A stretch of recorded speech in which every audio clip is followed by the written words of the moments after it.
Hi, everyone. I'm Rick Bensignor. Today is Tuesday, March 10th, and welcome to In the Know Trader Show. Well, it has been one heck of a week since we spoke to you last week when the market had already started coming off, and we've seen this really turn into a full-scale debacle on the downside. And we've set records on intraday movement in point terms. And what's really interesting too is when I thought last week or so, I think there was one day when the S&P closed down about, I think it was 120 points or so, and it was the biggest day.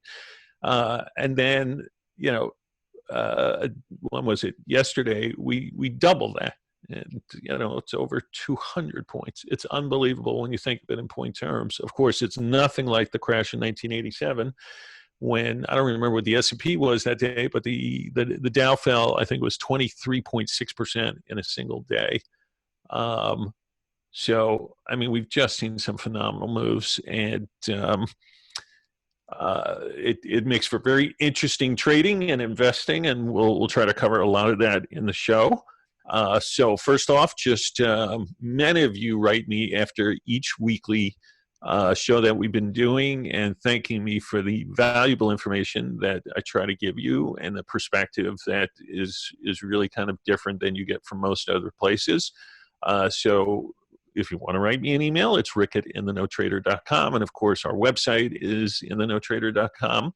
And that is where many of you have signed up for my weekly newsletter because it goes well more into depth and gives specific trade ideas on what to do each week. And that's where you can find out information as well. I've watched lots of videos and times I've been on TV and interviews and things like that. So that's where you can find out more about what In the Know Trader really is. This week is going to be very similar to the show we did 2 weeks ago. Last week was a repeat because of I was away on vacation, actually in Cartagena, Colombia. And it was a heck of a good week to be outside of New York, and especially Westchester, which is the county I live in, because Westchester has become New York's hotbed for coronavirus. And in fact, 10 minutes from where I live is actually where the bulk of it has unfortunately shown up. So it was a very good week to be out of the country and in a country that has not been affected by it yet. And I can tell you that Cartagena, Colombia is actually a terrific vacation spot and highly, highly recommend it. So we're going to look at the S&P relative sector performance like we do. We're going to look at the S&P itself. And this week we'll look at the US 10-year, the IEF, which is usually the best way to actually trade the 10-year if you're not trading futures. GLD to be gold, USO is oil, the DXY is the dollar index.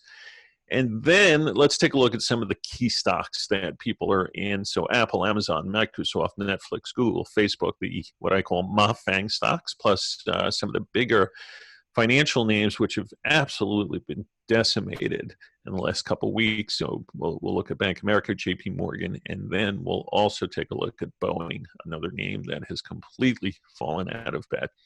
So let's start off with the relative sector performance on a week over week basis. The difference here is we're comparing this to 2 weeks ago, and that's simply because we didn't do a show last week, so I don't have the slide from then. So let's just basically take a look at right-hand side here and look at just how much movement we saw last week, and the fact that energy is trailing the S&P by almost 29%. The sector that has fallen out of bed last year and has been a terrible, terrible sector in 8 of the last 10 years is I think at this point is probably on all, I haven't looked, but I am thinking that is probably on all-time lows versus the S&P since the XLE even started trading. We saw materials get hit hard also, as were industrials. But we've seen, obviously, the defensive side of the market getting well bid for. So staples are outperforming nicely. The second best outperformer for the year. Healthcare has also gained admirably versus the S&P, but the big winner, of course, is utilities. And utilities generally do well when interest rates are down. So the utility stocks, which commonly have good yield to them, are actually getting you well more than a 10-year treasury, and which is now down to, as I speak right now, about 59 basis points. Yesterday it got below 40 basis points. The last time we did our show was probably about 125, 130, somewhere in there, if not even a little higher. So obviously the interest rates here have collapsed, and you're seeing the effect of this trickle through into the market in the sense that utilities are the best performing sector for the year. And then, of course, financials are now underperforming as of last night's close by 11% to the S&P. They do poorly when interest rates are low, and with the Fed having cut rates and rates being where they are, banks have a real hard time making money. And you have seen also some of these stocks fall precipitously in the last couple of weeks. So we'll take a look at a few of those. So let's take a look at charts now, because that's really what this all comes down to. And so let's switch here. We're going to start with the S&P, as we typically do. This is the benchmark for the marketplace. And I'll review some of the levels that I give institutional clients, in the no trader paying clients, and just give you a little sense of what I'm thinking without going into too much detail. We talk about, well, first of all, on or darn near the all-time high was a aggressive combo 13 exhaustion signal. You can see there's some other ones, so they're not always going to nail the high, but most times that you do have a major turn, it's funny how one is associated to that high. So we get a signal of upside exhaustion. The first move down stops 3 trend factors down from that high. That is approximately 16.5%. Each one of these trend factors is 5.56% beneath the prior one. And as Tom DeMark, who created trend factors, had figured out years ago that the market often moves in 5.56% increments. The bounce up off of that level 2, in fact, got very close to the proper measurement off this. So the first level off is done from the close, not from the actual lows. And so this first little kind of red line here was actually, if you measure it from the close of the day that made the low, it was right up here against what the high was. We failed to get the propulsion level. And if you guys who know cloud charts, this pink line is the conversion line, is the midpoint of the last 9 bars, the first level of resistance in a declining market, the first level of support in a bullish market.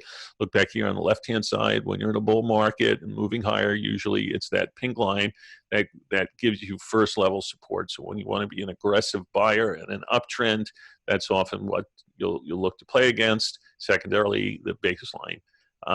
So what we saw here is that the rally last week stopped right against the conversion and baselines, which had almost the exact same value actually did for several days, because even though the calculations are different, they did calculate to the same midpoint value. And so now what we look at is that I'm going to show you both daily and weekly charts, because we're going to come up with different potential levels of support and resistance. But this is real time as I record again late Tuesday morning. The market has given up almost all its gains for the day. Remember, early in the day, the Dow was up almost 1,000 points. And this is in S&P terms, but it's given it all back, and it's actually close to the low of the day. So first resistance right now is going to be right now in the S&P anywhere from about 2877 to a little higher. We'll call it roughly 2900.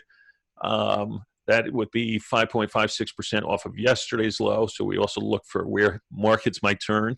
And you'd have to move up at least 5.56% in order to recalculate these downside targets otherwise. So you'll notice here we stopped counting to the downside because we moved up enough to reset the measuring point to I think it was last Wednesday's high. So yesterday we closed beneath the second trend factor down from that level. We're beneath it now. So that would target right now, based on this, 2642 down to 25.99. That's the next support level I see in the market. Again, we'd have to get through about roughly 2875 to 2900 to at least target then this the first resistance point from the cloud model. If not, then the second level up, the second trend factor up. If yesterday's low stays the low, we don't go lower from it, then there's resistance at 3038 and up to 3064. So those are the two upside levels that I pay attention to right now. That's on a daily chart. Let's flip this to a weekly chart. And what we're going to see here, most importantly, so weekly 13 sequential move, pulled back to the conversion line, one new incremental high, and then the collapse. 2 weeks in a row, the top of the cloud provided support. Then we gapped down yesterday, Monday morning. And now, so the only thing of real significance right now would be the bottom of the weekly cloud at 2887. Otherwise, right now, we're kind of in no man's land. Should be resistance now at 2900. Now, remember, on the daily chart, we talked about 2900. It had nothing to do with that now. There's potentially resistance at 2900 from the weekly chart, because that's now the top of the cloud and will be for a month or so going forward. And that's where prior support had been. So now it's resistance. Again, look for support down here at the bottom of the cloud to the lagging line hitting its bottom of the cloud. So anywhere from, what do we have here, 2687 down to 2644 or so is a support level based on the weekly chart. There's one more chart I'm going to show you. Oh, well, before I even show you a chart, let me just, I'll reiterate what I've said prior times, which is I have always been in the camp that coronavirus was going to impact the markets far more than people were playing. And in the early part of the year, the market was still making new highs, and I started getting concerned over the move to this 13 count. We had already hit the propulsion target, the full propulsion target at 33.36. So to me, we were kind of late in the game. And although, and it just, it bothers me, I really wish I had pulled the trigger to get short, at least what we had done. And in the no trader, we pulled almost all our exposure down. We had very few trades on before the collapse. And for institutional clients, which is the mainstay of my business, we've gone to 0% levered long. So at least, we took down a lot of long exposure before this. But from a trading perspective, I missed the short. Last week, I was actually on vacation. I would have seen the rally back up to the conversion line. This would have been a place I would have leaned into, as well as the failure against what would have been a bullish breakout. It didn't happen, and unfortunately, I myself even missed the short. But at least caution strongly about exposure, and ourselves had taken down tremendous long exposure. All I did was not get short. Now, I do think that this is likely, as I've said before, it's going to be worse than people thought. Not that the virus itself was necessarily going to be worse, but the impact on the market would be, because people weren't taking into consideration the factor of how they would feel once it was not just a China issue. When it first was a China issue, our hearts go out to people over there who were suffering. But I feel like American investors really were kind of in this NIMBY, not in my backyard type syndrome, where it wasn't truly affecting us individually, and that's why people were still buying stocks as if, not our problem. Well, once it spread to the West and started in Europe, it all of a sudden became much more of an issue, and obviously now it's in the U.S. and spreading across. There are lots of, and this is what I've written about, lots of New York companies are now telling their employees not to come into the office and to work from home.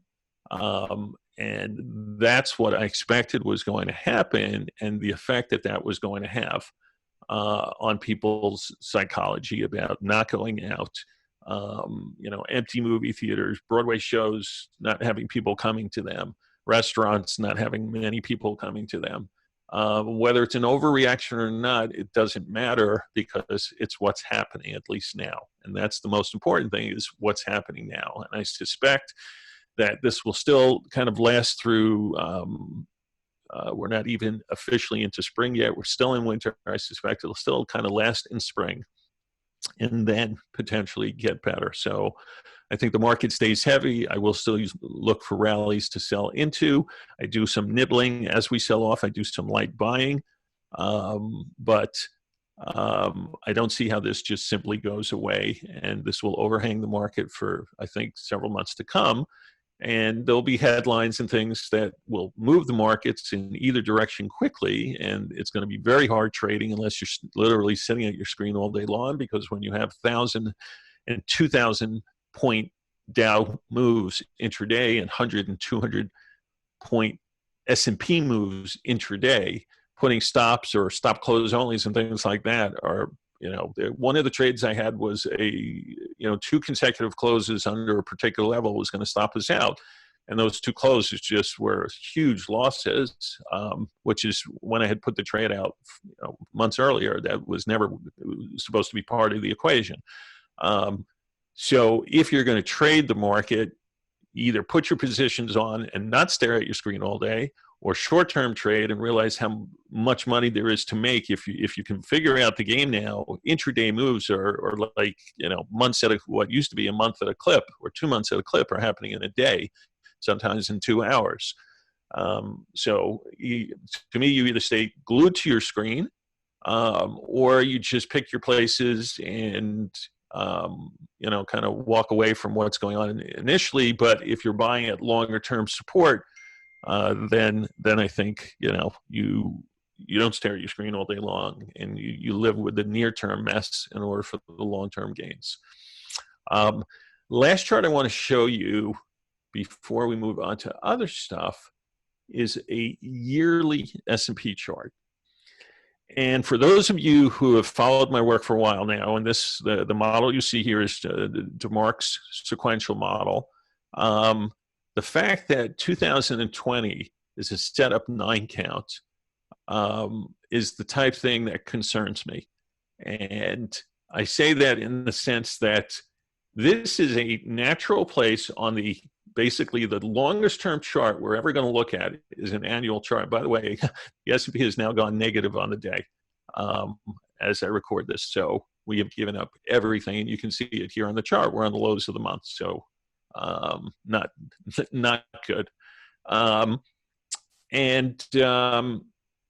What this would suggest is that we could get down to 2484. So let's just say in round numbers, 2,500 this year. And that's kind of amazing, given the fact that this model does, when we see 9 counts, no difference when we see them on dailies or weeklies. We know that setup 9 counts, when you go 9 consecutive price bars, that the close is greater than the close from 4 bars prior, you often have a near-term flipping point. And in this case, we're comparing year over year. So we're comparing the close of this, any given year to the year 4 before. So as long as 2020 does not close out less than 2,238.83, this will be a 9 count. And God forbid if we actually get all the way down there and close underneath there all in 1 year.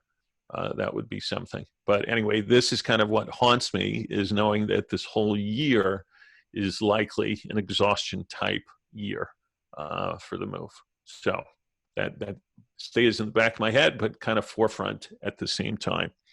Let's look at the US 10-year. And here's what we've got now. So on a weekly chart, we have a setup 9 to the downside, 9 consecutive weeks, close less than close from 4 weeks ago. Natural potential stopping point. Last time we saw one for a few weeks, we got a bounce before we continued lower. Then we got the 13, and we went higher, or at least, yeah, well, we went higher for months, and then we gave it back all in the last 2 months. But anyway, natural stopping point. So we got down to just under 40 basis points. Let's see, what are they showing here? Yeah, 39.8. So 40 basis points is the low of the move. Doesn't mean it has to stay at the low, but even for short-term traders, you know, in a matter of, if I cut this to a daily chart, so in a matter of 2 days from yesterday's low, we got as high today as 6.76%. So that's 67 basis points. So 27 basis points move from yesterday's low to today's high. So we have a weekly 9. We have a daily 13 coming in 2 days ago, which went on its low today right to the stop out level. So it didn't get stopped out. You have to properly close beneath this level. So it's certainly showing that we're at a point in the bond market that we could be playing with exhaustion. And it doesn't mean we can't test it or even go a little below it. But right now, I'm not buying bonds for this to still go lower. Now, at least for short term, we failed against the propulsion upside exhaustion level. But if we got up to 94 bips, that might be a place that then I would choose to buy the IEF, the ETF that tracks the 10-year, as compared to playing now. So, and then let's just, let me switch this to a,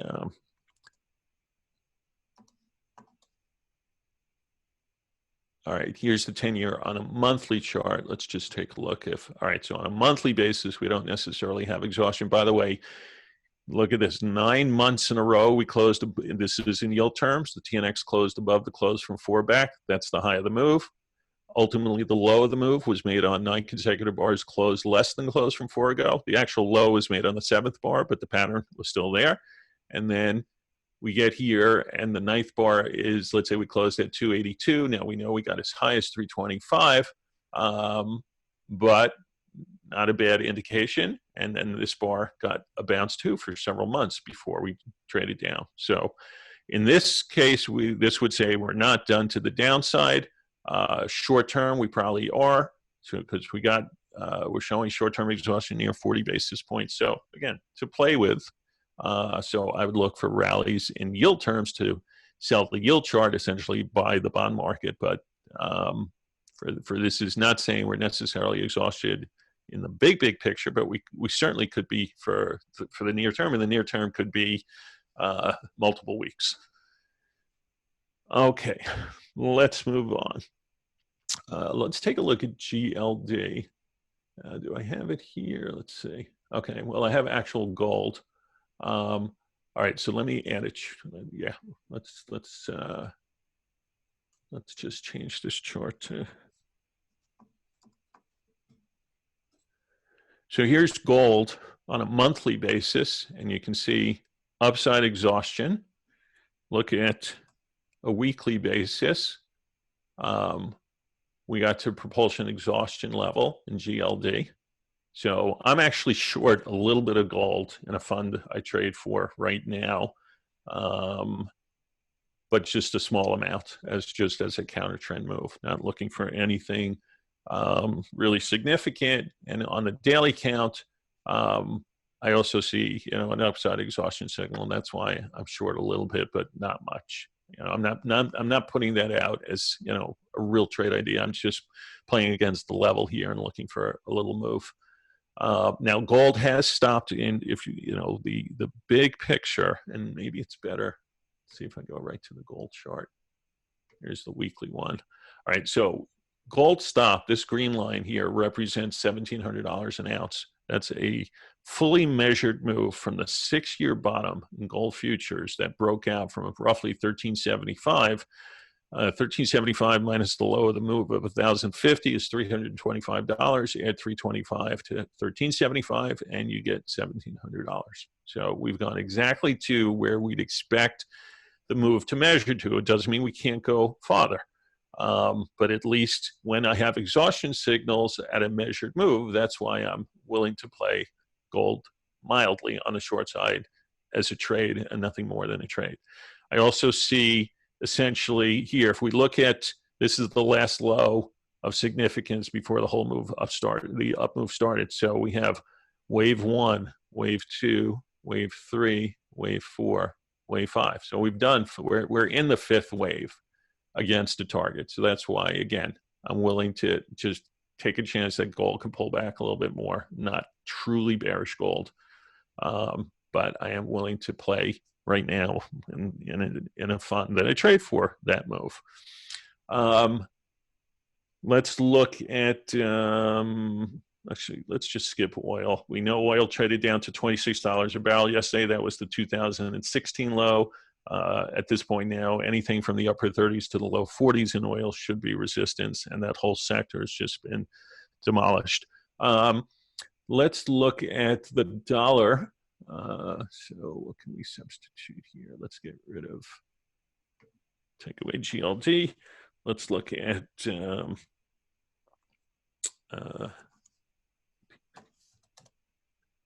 so here's the dollar index, and it's been trailing off since the upside exhaustion signal.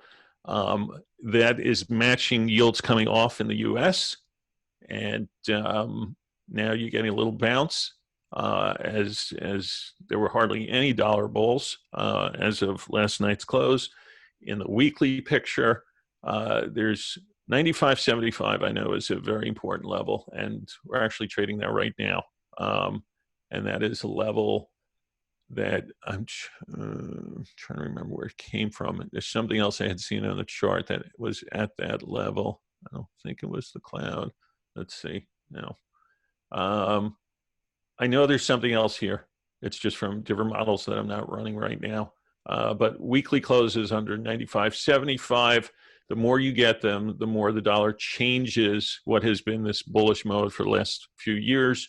I wouldn't worry about a couple of pips here, but you know, if we were to really start moving down, then you look for a down move here to 93, if not 92. And all right, let's take a look quickly. Let's look at Apple. So here's Apple on a chart. This is a weekly chart. It is now beneath the conversion line. That's not terribly good. So if we close Friday beneath, where's this level? Let's see.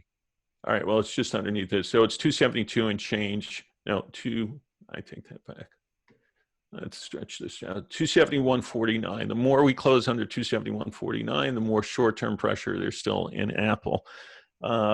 Amazon. Here's a weekly chart in Amazon. Look at these signals. Again, the reason this is an institutionally used model. Exhaustion to trend, 9 on a pullback, 9 on an up, 13 exhaustion of trend on the all-time highs. This would suggest that Amazon could get down to 1671 or so. And that's my timer to tell me that we're just about out of time. So that's an area you take a look at. That's a hugely important area for Amazon coming up. And let's just take a look at here. Let's look at Boeing. So this thing fall out of bed. This is already a weekly chart. We're going to have to look at a monthly. Okay, so we're actually pulling through the cloud here too, depending upon, this is really heavy. And look how much, you know, there's kind of, it's not quite a head and shoulders, but if you look at this over the last few years on a monthly basis, this is a chart that is not only heavy, but somewhere down here is going to be really important support, whether it holds or not. That is it for this week. We have once again gone through this super quick. I am Rick Bensignor, and thank you for listening to In the Know Trader.